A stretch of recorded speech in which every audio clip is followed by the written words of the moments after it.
Hello everyone, I am back with another Total War Warhammer 2 multiplayer replay. What? So this is a game I played as the Vampire Counts, right? It was Vampire Counts versus Wood Elves, a matchup that I actually really enjoy. And it was super fun because I pulled out my world famous Blood Knight build. So if you guys don't know, the Vampire Counts have these super duper cool units called Blood Knights, which in my opinion are probably top 3, if not the best shot cav in the entire game.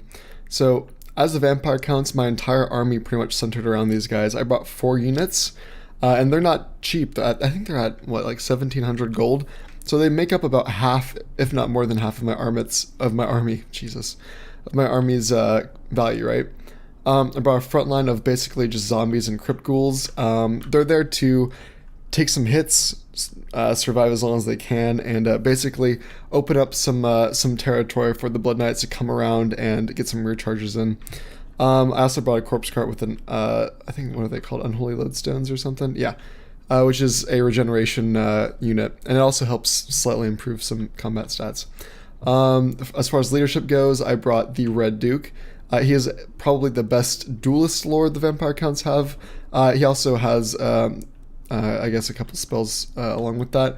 Invocation of Nehek and Raise the Dead, which are both pretty much mandatory as the Vampire Counts.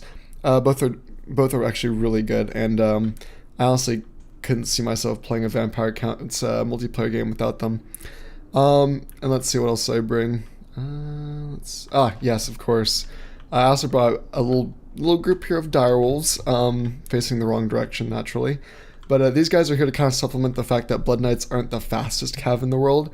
So I'll use those direwolves to kind of catch some of his ranged out a little bit, try and keep them occupied while my Blood Knights do their dirty work. So he brought a bunch of, what are these guys? War Dancers. I think 4 units of War Dancers, a couple units of Dryads. So his infantry lines are going to shred lightly armored infantry. So theoretically, he should be able to cut through my infantry line pretty quickly, but because zombies are actually pretty tanky for what they cost, and with all the regeneration the vampires have, it might take him a little bit longer than usual. He has 3 units of Deepwood Scouts. They're basically Way Watchers, but not as good. But there's still Wood Elf archery units, which are pretty absurd anyway. He brought 2 units of War Dancers. These guys are basically just the dual-sworded infantry, but with spears. They're fast, they hit hard, but they're lightly armored, which makes them pretty susceptible to the Blood Knights. And his lord here is Durthu.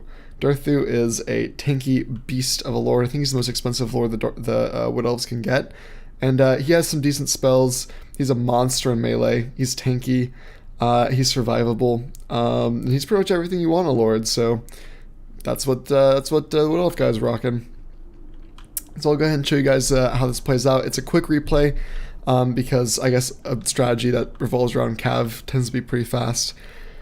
So if I run out of breath or forget to mention something, just yell at me in the comments or something like that. So yeah, I'm going to start it up.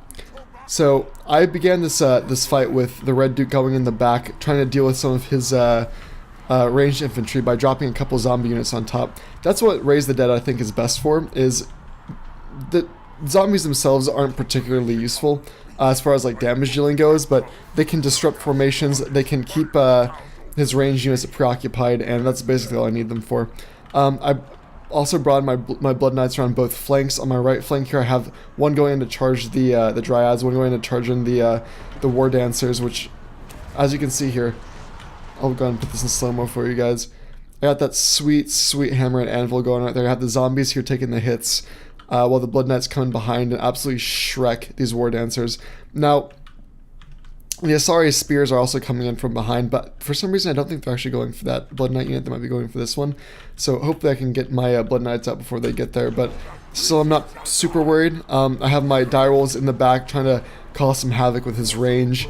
The Red Duke was in the back as well, but he was taking quite a lot of fire from his ranged, which is my fault. I probably shouldn't have done that. I spawned a zombie unit to help deal with the Asari spears, while my Blood Knights come in and absolutely fuck his range units. Now, again, a little slow-mo motion here. This is going to be some sweet shit. Oh god, look at this fucking game. It's so fucking beautiful. But these Blood Knights are coming in, and they're going to absolutely wreck these Deepwood Scouts. And they can run all they want, but just look at this. Blood Knights are absurd. So they're going to go in, get that charge, absolutely destroy that unit. It like brought down to half health. More than half health, honestly. And then, so the Red Duke's back here, causing the rout with the Terror of the Dragon. Zombie dragons are pretty fucking awesome, too. So he spawns a unit of zombie in the back of his infantry line, getting that surround debuff, trying to lower the leadership of his units. I'm bringing my Blood Knights here. Oh, I guess not. I thought I was... Okay, yeah, I do.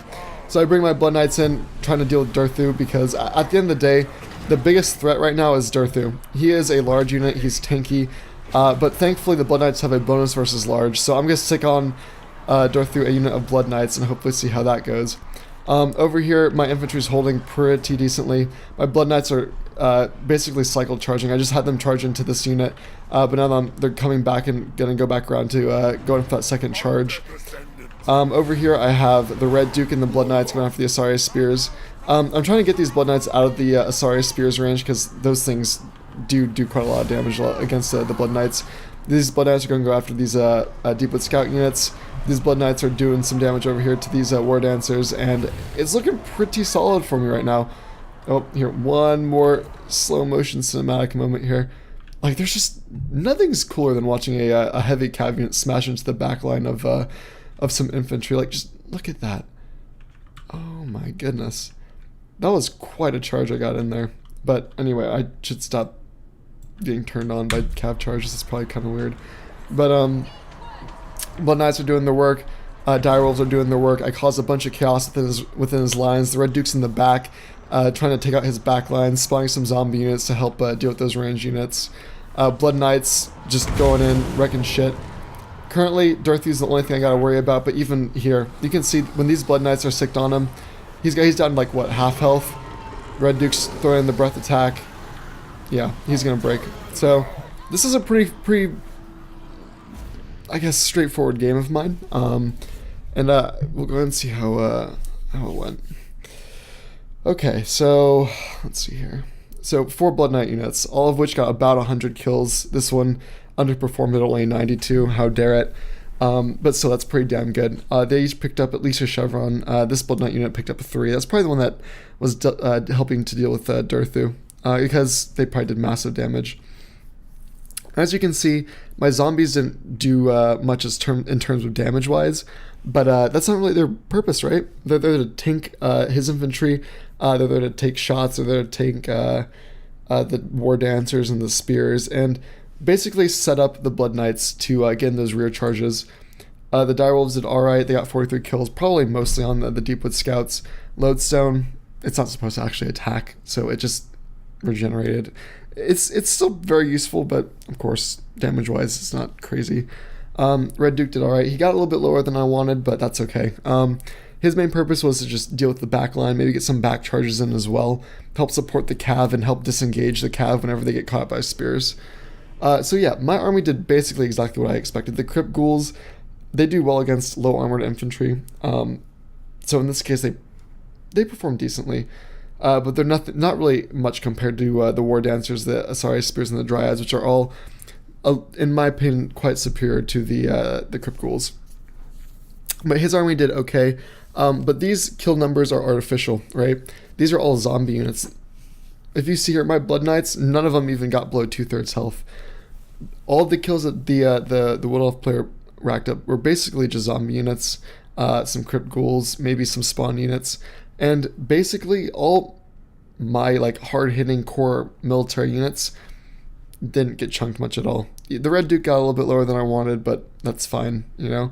So this game went about as well as I expected. It's good against low-armored, somewhat fast armies like the Wood Elves. It might have a little bit of trouble against like High Elves and Dark Elves who have pretty high-tier halberd infantry, which naturally, if they catch a Blood Elf, or a Blood Knight unit in a charge and you don't disengage the Blood Knight quick enough, they will get shreked. So just watch out for that. But I think this strategy is actually pretty solid.